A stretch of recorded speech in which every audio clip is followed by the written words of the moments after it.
I've just finished watching Apple's peak performance event. There were new iPhones, a new iPad, and one hell of a new Mac.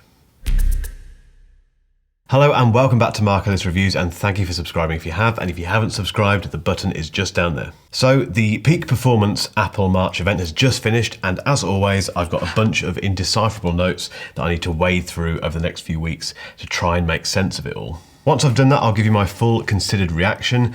This isn't that at all. This is a kind of bleary-eyed post-event reaction where I'm just going to go through the stuff Apple announced and give you my honest opinion. So let's cross off the boring stuff that Tim always starts with. And firstly, Apple TV Plus is about to get even better. That's great news because I think Apple TV Plus is fantastic already. There were two new iPhone colours, although 2 is pushing it, they're both green. The brand new iPhone SE is nearly here, it's what we expected. It's got the A15 Bionic.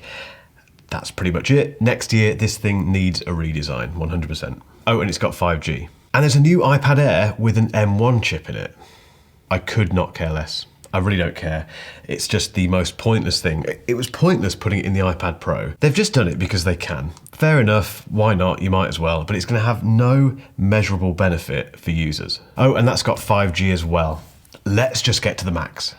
Now, leading up to this event, there were all sorts of rumours about a brand new MacBook Air, AR, the new big iMac, some kind of slightly redesigned Mac Mini Pro. And in the background, there were some people talking about this potential new chip, and that's exactly what we got. It's called the M1 Ultra and is absolutely ridiculous. It is basically two M1 Max chips stuck together. Now, Apple obviously has given this a name, which is Ultra Fusion, but it is literally one huge chip that is twice as powerful as the M1 Max. That means you get a 20-core CPU, up to 64 cores of GPU, and up to 128 gigabytes of unified memory.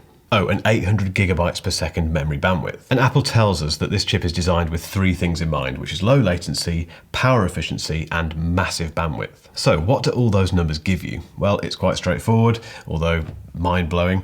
The CPU performance on the M1 Ultra is 3.8 times more powerful than the M1 Max, and it also has 4.5 times the graphics performance. But even more impressive / ridiculous is the fact that it can support up to 18 streams of 8K ProRes 422 video playback. I have no idea who needs to do that, but this is apparently the only personal computer that can actually stream that much 8K footage at once. Maybe there's a reason for that? There are tons more numbers tied to this thing. So it has 114 billion transistors. It can undertake 22 trillion operations per second. It can support up to 5 displays. It has 18 more radiators than the Bugatti Veyron, and it'll handle up to 7.4 gigabytes per second offered by Apple's SSD. Now, I've invented one of those specs, but that doesn't matter. Now, Apple was incredibly boisterous and honest about how much this thing destroys their own products. For example, it completely obliterates the most expensive 27-inch iMac you can buy. And it beats the Mac Pro too, even if you chuck in the most expensive and most powerful graphics card that computer can handle. Now, Apple called this Ultra Fusion thing, where they've kind of glued two M1 Maxes together, as the kind of secret thing that they've been hiding behind the scenes, and it's kind of been nestled within the M1 Max chip since it was launched. And it's only now that they've decided to unleash it. And obviously, they needed to put that chip into something. Don't worry, it wasn't an iPad. I called it. I did say a little while ago that I didn't think Apple would put the M1 Max and M1 Pro chips into a slightly redesigned Mac Mini. They didn't do that at all. What they actually did was launch a brand new Mac. It's called the Mac Studio, and at 9.5 centimeters, it's nearly as tall as 3 Mac Minis stacked together. Impressively, I think it's the exact same size squared as the Mac Mini. So it's not the Mac Mini Pro that people were expecting, it's much, much more than that. You can configure the Mac Studio with either the M1 Ultra or M1 Max chips, and immediately that kind of signals that this computer is for professional use. It's for people who need lots of power. And again, that completely separates it from the Mac Mini, which has always been this kind of entry-level point into the macOS ecosystem. And this kind of pro focus is emphasized again by the amount of connectivity that you get. So on the back of this thing, there is Thunderbolt, USB-C, HDMI, Ethernet, and even USB-A. Turn it round and you get more USB-C ports and even an SD card slot.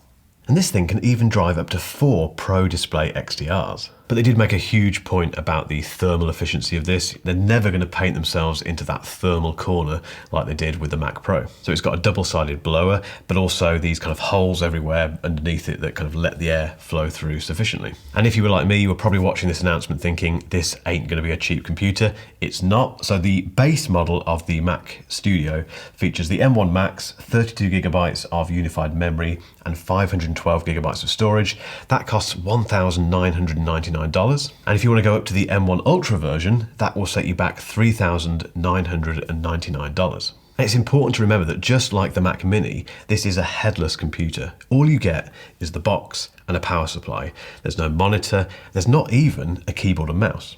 There's been one thing missing from this studio since I put all my kit in here, and that is an Apple branded display. Now don't get me wrong, I love the ultra-wide 34-inch MSI monitor behind me. It's wonderful to have all that screen real estate, but it's not as sharp, colourful or bright as, for example, an iMac screen. Now obviously I could buy myself a Pro Display XDR, but I'd have to chop off an important body part to pay for it. I'm not going to do that, which is why I was delighted to see the Studio display. Now this is basically a cheaper version of the Pro Display XDR. The Pro Display XDR is a reference monitor. This isn't. It's just a very high quality display for Macs. It's a 27-inch 5K Retina monitor with 600 nits of brightness, P3 colour and True Tone. It's also got that fancy anti-reflective coating on it, and it even comes with a stand. It's also got the A13 Bionic chip in there, which is quite interesting. And that does a few things. Firstly, it gives you Hey Siri functionality. It also enables the built-in 6-speaker system to playback spatial audio and Dolby Atmos. But more importantly, it drives the front-facing camera. There wouldn't be a rear-facing one, would there? But the front-facing 12-megapixel ultra-wide camera. And that means it will give you great image quality, but also support for center stage. And center stage is this awesome thing where the camera can basically give you a nice wide field of view, and if two people kind of come into the frame, it recognizes that and kind of pans out and fits you both in automatically. It's really cool, and it's actually a point of differentiation over the Pro Display XDR, which doesn't have any kind of webcam built into it. Now, Apple being Apple, they have included some silly options if you want to make your Studio display even more expensive. The first one is their nano textured glass. That gets rid of glare and stuff like that. That's an additional $250. And going back to the stand, if you don't remember, Apple made quite a stink about the cost of their Pro Display XDR stand. It's not quite as bad with this, but if you don't want to take the standard stand, you can opt for a tilt and height adjustable version for an additional $400. So the Studio display isn't cheap, and it will get knocked by people, understandably, who think you can get better, cheaper elsewhere. But for me, it is that missing piece of the jigsaw for this Studio. So I've ordered one, not with the expensive stand or nano texture stuff, and it's coming next Friday. And as you'd expect, I'll report back with my thoughts. This event completely took me by surprise. I was convinced we were going to see that new M2 MacBook Air. I thought we might see a marginal update to the 24-inch iMac. And I even believed those rumours about this entry-level 13-inch MacBook Pro. None of that happened. And the Mac Studio thing is a bit troubling because it's going to really annoy a lot of people, I think.